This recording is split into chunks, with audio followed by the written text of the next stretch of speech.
Hello dear friends, how are you all? I hope you all are fine and doing very very well. तो आज की इस video में हम पढ़ने वाले हैं कंटेम्प्रेरी फॉरेन इन्वेजन्स। तो जो साथ में फॉरेन इन्वेजन्स हुए थे, मौर्यन अम्पायर को पढ़ने से पहले आपको ये पढ़ना है, तब जाके आपको मौर्यन अम्पायर अच्छे से समझ में आएगा। ये कनेक्टिविटी जो है चल रही है, अगर ये कनेक्टिविटी आप खो गए, आप कहीं पे कुछ मिस कर गए, तो फिर आपको हिस्ट्री अच्छे से समझ में नहीं आने वाली। ठीक है, तो इसलिए हम लिंकेज के साथ पढ़ रहे हैं। आपको पता है, मैंने आपको मगधियन टाइम पढ़ा दिया, मगधियन पीरियड पढ़ा दिया। उसी दौरान जैनिज़्म और बुद्धिज़्म उभर के आते हैं, और उसी दौरान मगधियन टाइम में ही कुछ फॉरेन इन्वेजन्स होते हैं। और कौन-कौन से लोग यहाँ पे आते हैं, कैसा उनका सिस्टम रहता है, वो हम देखने वाले हैं। उसके बाद हम ओरियन डायनास्टी पे जाएँगे। तो चलिए बिना टाइम वेस्ट किए हुए आज की इस वीडियो को हम शुरू करते हैं। Foreign invasions during Magadhian reign. Foreign invasions जो है मगधियन रेन में ही, मगधियन टाइम पीरियड में ही होने लगे थे। The Iranian rulers took advantage of the political disunity on the north western frontier of India. देखिए, ईरान रूलर्स ने क्या किया, उन्होंने फ़ायदा उठाया, एडवांटेज उठाया जो यहाँ की पॉलिटिकल डिसयूनिटी थी। यहाँ के लोकल किंग्स जो थे वो एक दूसरे के साथ लड़ते रहते थे अपनी टेरिटरी को एक्सपैंड करने के लिए, यहाँ पॉलिटिकल पावर को गेन करने के लिए नॉर्थ वेस्टर्न फ्रंटियर्स में लड़ते रहते थे, और उसका फ़ायदा ईरानियन रूलर्स ने उठाया। और सबसे पहले फॉरियन जो रूलर थे उनका नाम था Cyrus. He was the first foreign conqueror. ये पहले फॉरिन कनकरर थे फ्रॉम पर्शिया। और ये कहाँ से थे? ये पर्शिया से थे। फ्रॉम 588 BC टू 530 BC, ये इनका टाइम पीरियड रहा है यहाँ पे। He added Indian soldiers in his Persian army. तो आते आते ही उसने क्या किया, उसने इंडियन सोल्जर्स जो थे अपनी पर्शियन आर्मी में इंक्लूड कर लिए, और इस तरह से उसका मिलिट्री पावर जो है वो बहुत स्ट्रांग हो गया। और उसके बाद साइरस के बाद आ जाते हैं Darius first. He invaded India in 516 BC, और इन्होंने इंडिया को 516 BC में इन्वेड किया, डायरियस फर्स्ट। और ये ज़्यादा इंपॉर्टेंट रूलर फॉरेन रूलर नहीं है। उसके बाद आ जाते हैं, ये भी बात याद रख लीजिए आप, जो डायरियस फर्स्ट थे ये ग्रैंड सन थे साइरस के, ग्रैंड सन। डायरियस फर्स्ट के बाद आते हैं ज़ेरेक्सस। ज़ेरेक्सस जो थे ये सन थे डायरियस फर्स्ट के। He captured the kingdoms of India under his control. इन्होंने किंगडम जो थी इंडिया की अपने सारे कंट्रोल में ला ली। ठीक है, ज़ेरेक्सस ये नाम याद रख लेना आपको, ये बहुत इंपॉर्टेंट है। XERXES, इसकी ये प्रोनाउंसिएशन अपने हिसाब से कर लेना। He captured the kingdoms of India under his control. He used Indian troops for the invasion of Greece. इन्होंने भी क्या किया, इंडियन ट्रूप्स को अपने फायदे के लिए इस्तेमाल किया। ठीक है, इन्वेजन ऑफ ग्रीस के लिए इस्तेमाल किया इंडियन ट्रूप्स को। ग्रीक के साथ इनकी लड़ाई चल रही होती थी, और वहाँ उस युद्ध में, उस जंग में इंडियन ट्रूप्स का सहारा लिया। एंड फेस इट डिफीट, और वहाँ पे क्या हुआ, ये हार जाता है। ओके फ्रेंड्स, आगे बढ़ने से पहले मैं ये बता देना चाहता हूँ कि अगर आपको ये नोट्स चाहिए हो तो आप मुझे इंस्टाग्राम पे फॉलो करके मैसेज कर सकते हैं। आपको ये नोट्स एज सच मिल जाएंगे। और अगर आपने अभी तक चैनल को सब्सक्राइब नहीं किया है तो प्लीज़ चैनल को भी सब्सक्राइब कर दें, और अपने दोस्तों के साथ भी इन वीडियोज़ को शेयर कर दें। तो चलिए देखते हैं आगे क्या हुआ था। Iranian Persian invasion led a great impact on India. ये जो ईरानियन, या जो हम कह सकते हैं पर्शियन इन्वेजन हुआ था, इससे एक अच्छा इम्पैक्ट पड़ा इंडिया के ऊपर। ठीक है, एक बहुत बड़ा इम्पैक्ट पड़ा इंडिया के ऊपर। Kharosthi script, a form of Iranian writing, became popular in India. देखिए, एग्जाम में पूछा जा सकता है। ये खरोश्ती स्क्रिप्ट जो है ईरानियन एक स्क्रिप्ट है जो कि बहुत पॉपुलर, जो कि बहुत फेम पाती है इंडिया के अंदर। Influence of Persian art in the art of Mauryas. और मौर्यज के टाइम में जो पर्शियन आर्ट था उसने भी एक नई मंजिल को छू लिया था। Growth of Indo Iranian trade, और इनके आने से, इनके इन्वेजन से इंडो ईरानियन ट्रेड जो था वो भी बढ़ जाता है। इसके बाद हमारे आ जाते हैं महान अलेक्जेंडर, अलेक्जेंडर द ग्रेट जिसको हम कहते हैं, अलेक्जेंडर्स इन्वेजन। इसको हम अच्छे से देखते हैं। तो अलेक्जेंडर के बारे में सब कुछ मैं आपको बता दूंगा यहाँ पे, जो भी इंपॉर्टेंट है अलेक्जेंडर के रिलेटेड, बहुत इंपॉर्टेंट है इंडियन हिस्ट्री में, एंशिएंट इंडियन हिस्ट्री में। इसके बारे में जानना आपके लिए बहुत इंपॉर्टेंट है। After 2 centuries of Persian invasion, Alexander invaded India. Persian invasion की 2 centuries, मतलब 200 सालों के बाद अलेक्जेंडर इंडिया को इन्वेड करते हैं। At that time, the Northwest Indian rulers were fighting with each other and they never come together against the common enemy. और उस वक्त में क्या था, नॉर्थ वेस्ट इंडियन रूलर्स जो थे वो आपस में लड़ते थे, झगड़ते थे। ठीक है, कुर्सियों के लिए, एरिया के लिए, पॉलिटिकल पावर के लिए। वो दुश्मन के सामने एकजुट होकर नहीं आते थे। जो उनका कॉमन दुश्मन होता था ना सबका, उसके सामने वो मिलकर नहीं आते थे। ये उनमें बहुत बड़ी खामी थी। तो अलेक्जेंडर क्या करता है, अलेक्जेंडर के फादर का नाम साइड में मैंने लिखा है फिलिप। ये इतना ज़्यादा इंपॉर्टेंट नहीं है, फिर भी आप याद रख लें। तो अलेक्जेंडर के बारे में पढ़ते हैं पहले। ये पैदा हुए हैं 356 BC में। कहाँ से है ये? मैसेडोनिया, मैसेडोनिया और मैकेडोनिया, आप प्रोनाउंसिएशन अपने हिसाब से कर सकते हैं। He conquered the Persia by defeating Darius in battle of Arbela in 330 BC। Very important point, बहुत इंपॉर्टेंट है। उन्होंने क्या किया, अलेक्जेंडर ने पर्शिया को कन्क्वर कर लिया, उन्होंने डैरियस को वहाँ पे हराया था बैटल ऑफ अर्बिला में, और 330 BC में। बहुत इंपॉर्टेंट है, बैटल ऑफ अर्बिला 330 में BC में अलेक्जेंडर हराते हैं डैरियस को। According to Herodotus, fabulous wealth of India attracted Alexander. और हेरोडोट्स के मुताबिक, हेरोडोट्स का कहना है कि यहाँ की जो फैबुलस वेल्थ थी, दौलत थी, धन था इंडिया के अंदर, उस चीज़ ने अलेक्जेंडर को अट्रैक्ट किया। सिंपल सी बात है कि जहाँ फैबुलस वेल्थ होगी वहाँ तो रूलर्स, वहाँ पे महान लोग जो हैं, पावरफुल जो लोग हैं, वो अट्रैक्ट होंगे ही। There were other factors also like wealth, natural beauty etcetera. इतना ही नहीं, कुछ और भी फैक्टर्स थे। ये भी बताया जाता है कि अलेक्जेंडर जो थे ये फॉन्ड थे नेचुरल ब्यूटी के, ठीक है, बड़े शौकीन थे, देखना चाहते थे नेचुरल सिनेरियोज को। तो यहाँ नेचुरल ब्यूटी थी, वेल्थ थी, ये भी फैक्टर्स थे अलेक्जेंडर की अट्रैक्शन के। Alexander crossed Hindu Kush mountains to move towards India through Khyber pass. तो अलेक्जेंडर ने क्या किया, हिंदू कुश माउंटेन्स को क्रॉस किया और ये इंडिया की तरफ खैबर पास से आ गए।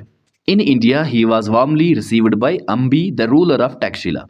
देखिए इंपॉर्टेंट बात यह है कि जब वो आए, इनको माउंटेन्स को क्रॉस करना था, हिंदू कश माउंटेन्स को और खैबर पास को। ये बहुत थक चुके होते थे, इनके ट्रूप्स, इनकी आर्मी जो थी, इनकी फौज या एलिफेंट्स हुआ करती थी, वो बहुत थक जाती थी। लेकिन आते आते ही यहाँ पे लड़ाइयाँ चल रही होती थी आपस में लोगों की, बादशाहों की। अम्बी जिसका नाम है, ये रूलर थे टैक्सिला के, ये इसका स्वागत करते हैं, ये इसका वार्म वेलकम करते हैं और अपनी किंगडम जो है इनकी, अम्बी की, ये इसके हवाले कर देते हैं। मतलब इजीली इसको अपनी टेरिटरी इसके हवाले कर देते हैं, कहते हैं कि भाई हाँ मैं आपके सामने झुक जाता हूँ। ये उसके सामने झुक जाते हैं, अम्बी जो है रूलर अलेक्जेंडर के सामने झुक जाते हैं। बहुत इंपॉर्टेंट पॉइंट है। Porus the king of Hydaspes refused him and decided to fight against Alexander. तो हुआ क्या यहाँ पे, एक चीज़ मैं आपको एक्स्ट्रा बता दूं कि अम्बी ने पोरस को एक लेटर लिखी और उसमें कहा कि आप अपनी टेरिटरी सबमिट कर दो, अलेक्जेंडर को दे दो, आप अपनी पावर जो है अलेक्जेंडर को दे दो। बट पोरस ने क्या किया, इसने रिफ्यूज़ कर दिया। ये हिडेप्सिस के, पोरस जो हैं हिडेप्सिस के किंग थे, इन्होंने रिफ्यूज़ कर दिया। इन्होंने कहा कि नहीं भाई, अलेक्जेंडर हो, कुछ भी हो, कोई भी हो, मैं फाइट करूँगा, आई विल फाइट। तो क्या होता है फिर, बैटल ऑफ हिडेप्सिस हो जाती है। किस किस के दरमियान? अलेक्जेंडर द ग्रेट और पोरस द ग्रेट के दरमियान। अब मैं पोरस को ग्रेट क्यों कह रहा हूँ, ये भी आगे आपको पता चल जाएगा। तो क्या होता है, battle of Hydaspes was fought on the bank of Jhelum Vitasta in which Alexander emerged victorious. तो जंग होती है बैटल ऑफ हिडेप्सिस, जिसको कहा जाता है, ये जहलिम के बैंक, जहलिम के किनारे पे लड़ी जाती है। जहलिम का जो एंशियंट नेम था दैट इज़ वितास्ता, ये भी नाम याद रख लेना, ये भी अक्सर एग्जाम्स में पूछा जाता है। तो इसमें क्या होता है, अलेक्जेंडर जो है वो जंग जीत जाते हैं। ठीक है, अलेक्जेंडर एक ऐसे शख्स थे जिन्होंने कोई भी जंग नहीं हारी थी। Alexander was impressed by the courage and power of Porus and decided to reinstate him to his throne. तो जंग जीतने के बावजूद भी, देखो पहले क्या होता था, एक असूल होता था, चाहे जंग हो या कुछ भी हो तो एक असूल के तौर पे होता था। अलेक्जेंडर ने जंग तो जीती, उसने कन्क्वेयर तो कर लिया उस एरिया को, बट वो इम्प्रेस्ड हो गए जो पोरस का करेज था, उसका जो हीरोइज्म था, उसकी जो पावर थी, उसका जज्बा जो था लड़ने का, उससे अलेक्जेंडर बड़े इम्प्रेस हुए, मुतासिर हुए, और उन्होंने ये फैसला किया कि मैं इसको, ये जो गद्दी है, थ्रोन है, ये मैं उसके हवाले वापस कर देता हूँ। और उसने क्या किया, रीइंस्टेट कर दिया उसको अपना थ्रोन। मतलब उसे कहा कि ये टेरिटरी तुम्हारी है, रूल करो। जंग जीतने के बावजूद भी पोरस को कहते हैं कि आप इस टेरिटरी पे रूल करो। Alexander's army refuse to move ahead.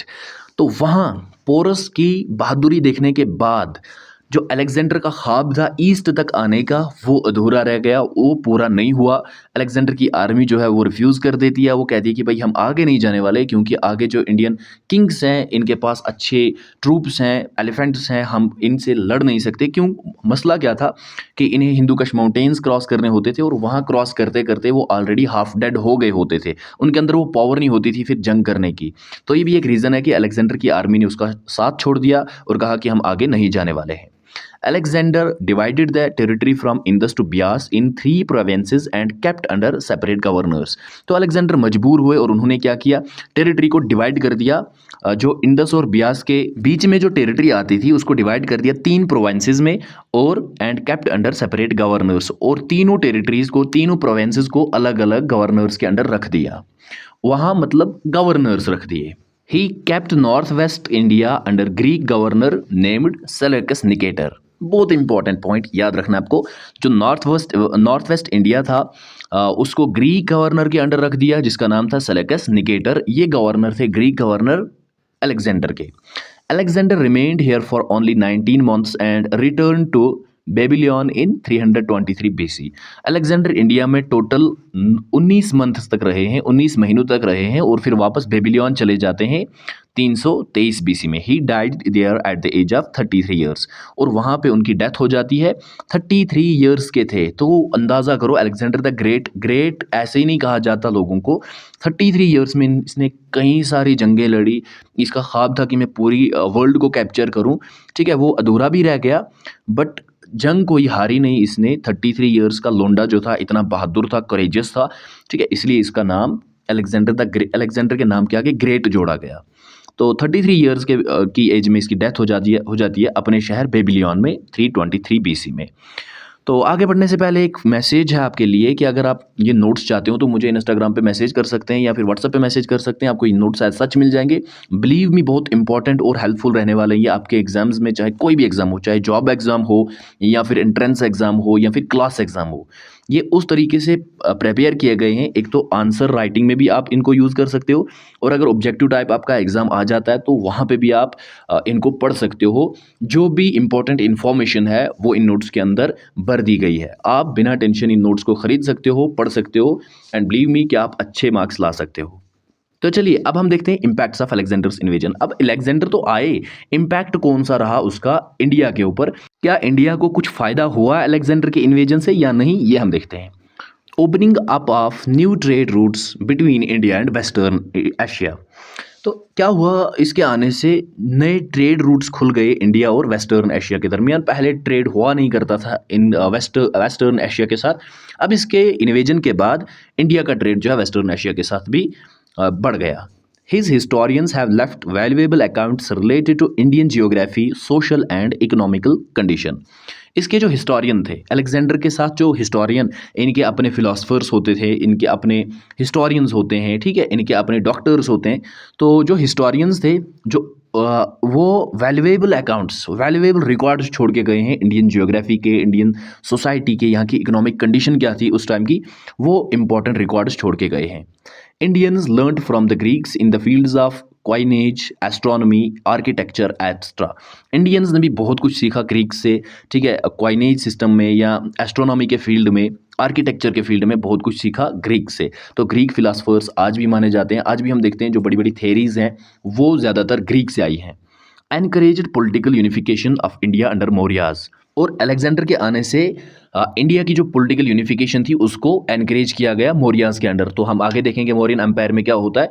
जो चंद्रगुप्त मौर्य हैं, फाउंडर है मौर्यन एम्पायर के, वो हरा देते हैं फिर अलेक्जेंडर के गवर्नर को, जो इन्होंने सेलेक्ट किया होता था वहाँ पे नॉर्थ वेस्ट इंडिया के लिए, जिसका नाम था सेलेकस निकेटर, उसको हरा देते हैं। आगे फिर पॉलिटिकल स्टेबलाइजेशन आती है। वो एक असर पड़ा था अलेक्जेंडर के इन्वेजन से। तो ये हमने पढ़ा फॉरेन इन्वेजन, ठीक है। इसके बाद हम मौर्यन एम्पायर को अच्छे से पढ़ने वाले हैं, और तब जाके आपको मौर्यन एम्पायर समझ में आने वाला है अगर आपने ये वीडियो अच्छे से देख ली है तो मिलते हैं अगली वीडियो में एक नए टॉपिक के साथ। तब तक के लिए बाय बाय।